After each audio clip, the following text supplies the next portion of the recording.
And it is. MKB, it is. Or Daedalus. Oh, the Daedalus anti-mage. Yeah, we see it all the time. Being purchased up. Oh, he's playing for it. He needs to be careful. Vici came in all rounds here. He does have backup. Oh, this is a good juke move. Yes. Yeah. It's a blink. There we go. The casual BKB. Everyone gets away with blink. And that's the end of that. Oh, maybe not. Yeah, another guy blinks. Oh, it was a good job. Funny blinked down, I tell you what. Just getting himself out with that TP. Funnig is really doing the best he can to make every single gank as exciting as possible. He gets out by the skin of his teeth every single time, it seems. Well, bottom lane, there's some farm to clean up for Super. Curious to see his next item choice. I think if they identify that there's no MK or no butterfly coming for Ghost, he might just go Daedalus. Okay. And that's the threat here, because Ghost once again going for the glass cannon build, he can die just as fast as he can kill.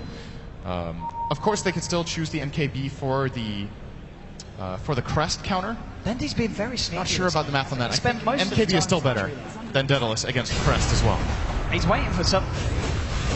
He's hiding away here, chilling it out. I mean, he's given the map to Havorst. Of course, 30,000 net worth at the moment. Got an 8k above both the SF and the Luna, both How and Super. And yeah, he's certainly getting to the point where he's pretty much stacked out. I guess, you know, get himself some bots online, and as you said, eat a moon shards, which at the rate he's farming and kind of the passivity of this game at this moment, 45 minutes in, I wouldn't be surprised if we see him climb as the game continues. This is Satanic. No, and How he's starting to get really big. 25 armor, 2400 health. What do we got in comparison on Ghost? He's less tanky, actually, on the anti-mage now than the Luna. Of course, do we have a crest on Vici? It's very important. We do not. And that is the big difference maker right now, that even if you have the bypassing mechanic with Monkey King Bar so you can't miss, the 10 armor is still pretty significant. He's still in the trees. He is, isn't he? He's spent most of the time over here. Yeah, he's exploring. He's being a bit sneaky. Doing his coin challenge. Explore 90% of the map. Hopefully there's no coin challenge with that. That would be horrible. Vici, I want to go something here. Okay, they found a force. Can a force get himself out of this one? Echoes have everything. Sonic Wave, can they kill him? Oh, they do! He's down! They finally kill him to a force. He has got buyback available, so Neko can lift the TP out. Will be able to just find himself back to base. But I think a force is definitely going to have to use it here. 90 seconds off the map. And Vici, they're ready to go for a lot of damage and destruction here into the Radiant base, heading towards that bottom lane here. As you know, they're just going to head for the game. They're heading for the tier 4. So fortification is going to come out here from the side of Navi. Still no buyback yet used on Havorst, on the anti-mage. But the tier 4s are going down incredibly fast. No, but there's your buyback. Okay, Havorst, what can he do now? How's going to get the BKB off, and now they're going to be on the retreat. Out comes the Eclipse. They're not quite chasing it here on Navi. And Vici are just going to back themselves up. So they get a fair bit of damage done to the tier 4, do force out the anti-mage buyback, and get themselves out without losing anyone. They play so aggressively against a team that has the Aegis. This is pretty uncommon. Deadly sitting on the Aegis, they still go for the anti-mage gank. With him dead, they still go for the fight base, believing they can disengage, and zero cost. They got almost tier 4s, they forced buyback. Paid nothing for it, they go back to farming. This is... Navi are running out of time. I really feel like if this goes on for another 10 minutes, Vici are just going to beat them one stronger late.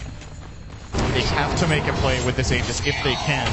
But it's expiring in 30 seconds. They haven't used it for anything.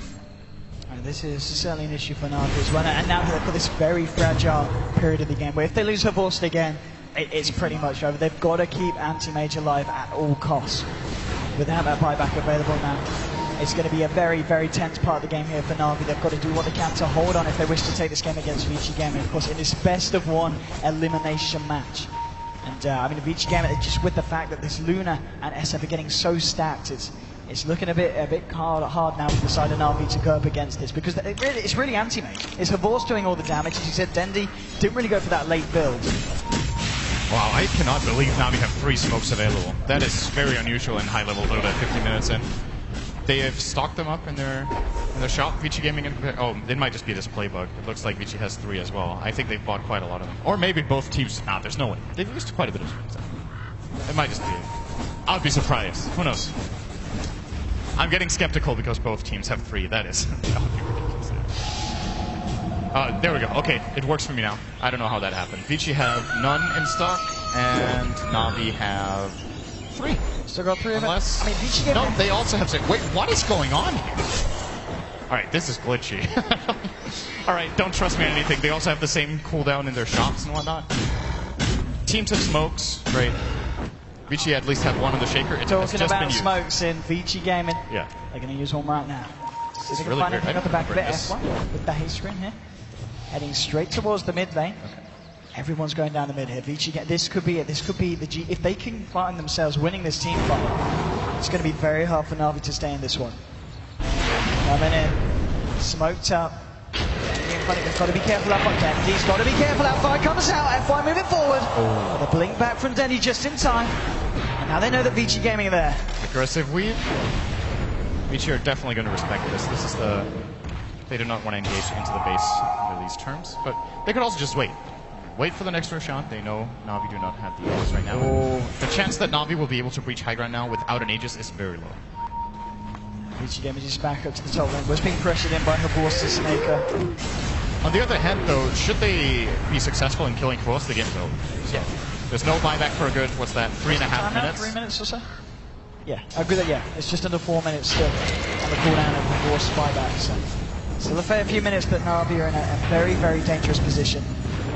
And especially with the way that they're playing, in the sense that we do see Havor's and Snaker regularly go to that top lane on their own to push it back out. If Vici Gaming can kind of capitalize on that overextension and catch him out, it's going to look very, very rocky for Na'Vi. But 50 minutes into the game, Na'Vi certainly still holding themselves in this one. And Vici Gaming not yet able to push the game over the edge. Super with his newly purchased Daedalus is critting for about 1,000. With the Luna Aura, I believe there's no Wolf involved right now. How did lose the Wolf in the base push earlier. He might want to try to get a new one. It does make a pretty big difference. There actually is one in their jungle that they can grab right now. But, oh, well, he has Satanic, so never mind. He can't do that anymore.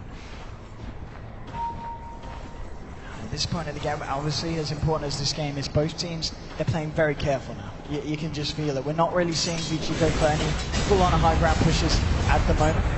They're kind of waiting out to see if Na'Vi overextend, come out of the base themselves, and they're starting to make movements out. And as you said, yeah, Roche back up in a minute. That's going to be the point where we maybe see a bit more action come out from both sides. So here's the problem. Na'Vi don't really have a great carrier for this Aegis because Kvost needs all his item slots. Vici do have one. It's really great in the Shadow Fiend right now. It's also good on the Luna. Both of them have a TP scroll. They could both get just Boots of Travel and grab it.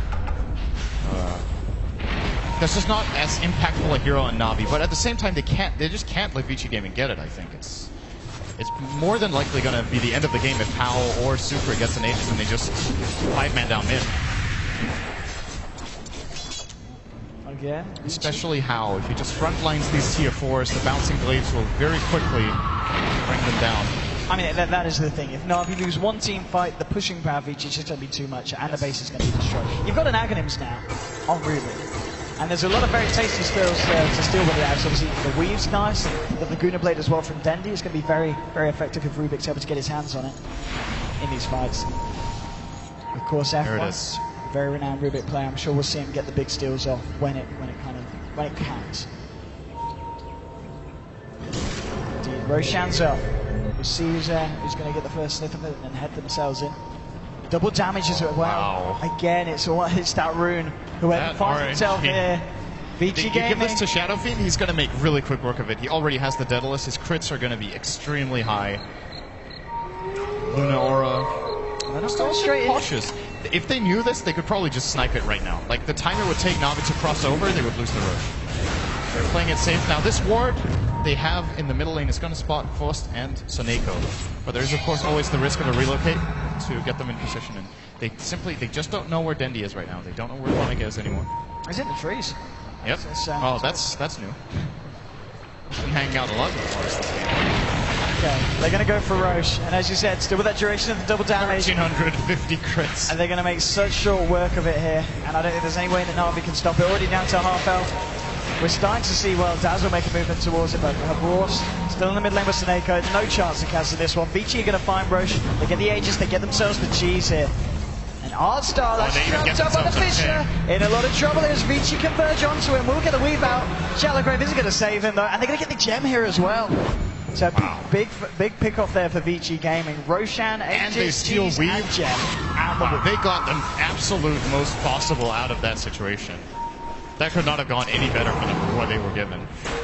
This weave is such a big deal. Like this spell, when it comes to high ground pushing, remember he has Aghanim, Scepter, and Rubik.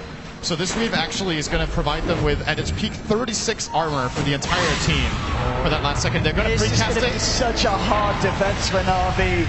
Peachy Gaming coming down the mid lane. Hexons are fighting. The fortification coming out. Shalagrave just in time. Dendi is there.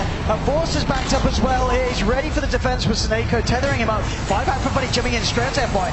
The Shalagrave stolen. FY's still alive. And now he's going to contribute. Gets himself out. Steals the blink. FY's going to live. The snowball will go out to him. It does finally go down now. Dendi with the Laguna Blade onto Super. Bring him low. Artstar. He's almost certainly going to die. How finds the kill? They've found two. Looking for Dendi. It's now. They've lost too many. Artstar's something at the base. The base is going down here. Na'Vi going to do something. And Force coming out looking for Hammer. Echoes happening for Force. Hexstar. Force. He's going to go down. He's got the buyback here. He's looking for the Dementor. How down. Super. Falls as well. It's only outside down to line. Will blink away, but Force. He's chasing this one with Flick as well. We're on punch. They need a bash. They'll get it. Artstar is down. Double kill from Force. The base is defended. And they're just spamming out buybacks, trying to end the game right now. They fought out 4 heroes, knowing that Dendi has no buyback. There's no buyback on Snako. There's no buyback on anyone anymore. It's only the Boston Funning left alive here on the side of Na'Vi. 20 seconds and Alstar's going to be back.